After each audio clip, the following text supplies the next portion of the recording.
Hello my friends, it's Danny, and today I am showing you how to make a juicy baked chicken breast. Now I know oftentimes when we think of baked chicken, we think of dry, flavorless, overcooked chicken, but I promise you that does not need to be the case. I know I, for one, am not willing to sacrifice great flavor in the name of health, nor should you be. So I'm gonna share all of my tricks and tips to help you learn to make a nice, juicy, tender baked chicken breast. And if you stick around to the end of the video, I'm also gonna share one of my favorite ways to enjoy this chicken, and that is topped with my creamy, dairy-free garlic mushrooms. Now, the first thing that I like to do is take my chicken out of the refrigerator about 20 to 30 minutes before we get it in the oven. This gives it the opportunity to come up to room temperature, which is gonna help keep it nice and juicy and tender once we bake our chicken.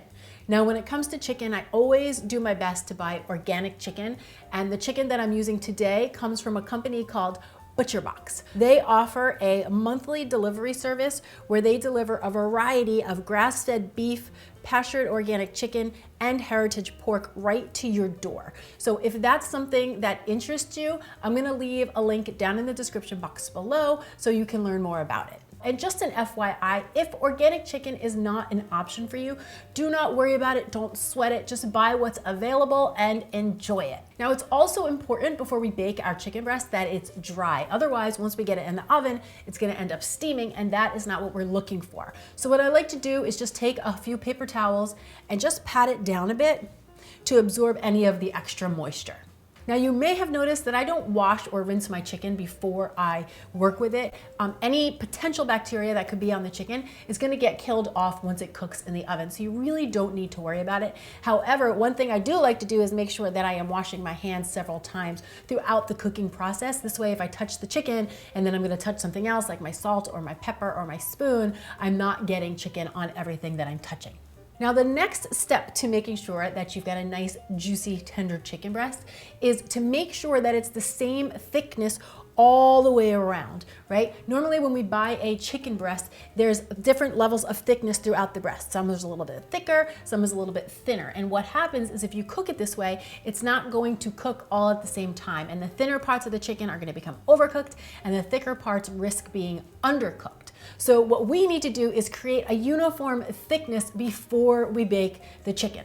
So here's how I like to do that. I'm just going to start by laying down a small piece of plastic wrap or wax paper on the counter. Then I'm gonna lay the chicken breast on top of that, and then place another piece of wax paper or plastic wrap over the top. Then I'm gonna be using a meat mallet to do the job, but if you did not have a meat mallet, you could also use a rolling pin or a heavy pan or even a can of beans, okay?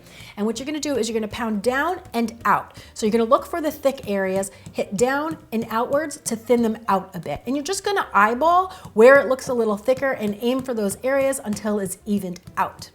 Now, once you're done, your chicken breast should look nice and even all around, just like this. And this is how you know that it's gonna cook evenly once you get it in the oven. Now from here, I'm just gonna get them onto a rimmed baking sheet. I lay them on there upside down and drizzle a little oil over them. I'm using an avocado oil. You could also do an olive oil here. And then just gently rub it all over the bottom of the chicken. Flip the breast over, drizzle that oil over the top as well.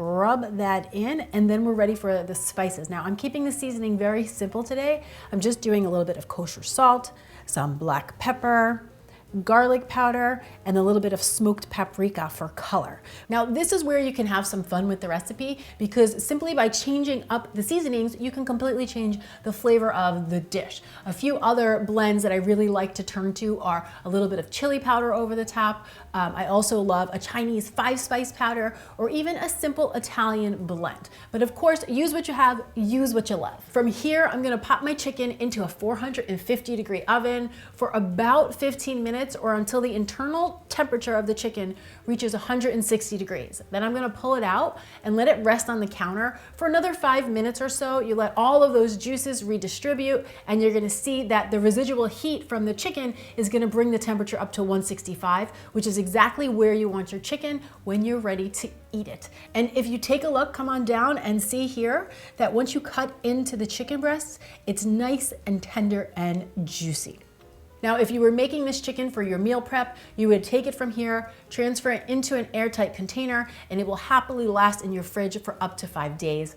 If you wanted to enjoy this chicken breast as is, you could easily serve it up with some of your favorite sides. A few of our favorite go-to sides to enjoy with this chicken is my popcorn broccoli, my sweet potato wedges, or a nice big kale salad. But as promised, I want to show you one of my favorite ways to eat this chicken, and that is with my creamy dairy-free garlic mushrooms poured right over the top. So I have a nice large saute pan heating up over a medium heat, and to that I'm adding just 1 tablespoon of olive oil, and then once that oil is heated through, I'm adding in 10 ounces of sliced cremini mushrooms. Now, to prepare my mushrooms, all that I did was wipe them down with a wet paper towel. You want to remember that mushrooms are like a sponge, so you don't really want to run them underwater, otherwise they're going to become waterlogged. So to wipe off any excess dirt, you just take a wet paper towel and wipe them down. Then I just trim off the bottom of the stem and cut them into slices. Now, once you have them in the pan, you don't want to touch them. You want to let them brown up and release from the pan naturally. And once they're looking just like this, then you're ready to add a nice big pinch of kosher salt and some fresh chopped garlic. Give that a stir, let it go for about 30-45 seconds or until that garlic is just starting to become fragrant. Then I add in some canned coconut milk and a little bit of fresh chopped thyme. Now, if you open up your coconut milk and it's separated, just run it through the blender really quick so this way it gets nice and rich and creamy before you add it into the pan. And on another note, if you do dairy, you could also use some cream here as well. I'm gonna let that simmer for just a couple of minutes, and you're gonna see that very quickly it's gonna thicken up and all of these flavors are gonna come together, and that's how you know that your mushrooms are ready to go. So just shut off the heat, spoon some of the mushrooms over your chicken breast, and then I like to finish it with a little bit of fresh chopped parsley over the top. This chicken is so juicy and so tender, and I just love the way that it pairs with the rich, creamy mushrooms. You have got to try this one. This could certainly be a nice light meal just the way it is, or if you wanted to make it a little more family friendly, delicious. You could serve it with your favorite grain and a green vegetable on the side. So good. Now, if you guys like this recipe, please take a moment to subscribe, like, and share this video with anybody else you know who wants to make healthy eating easy. So good. So simple. So good.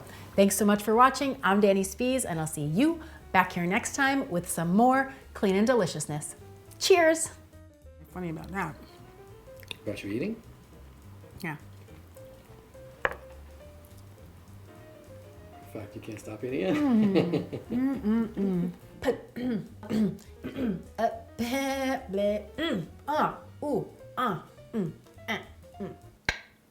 Okay, boom. All right, ready?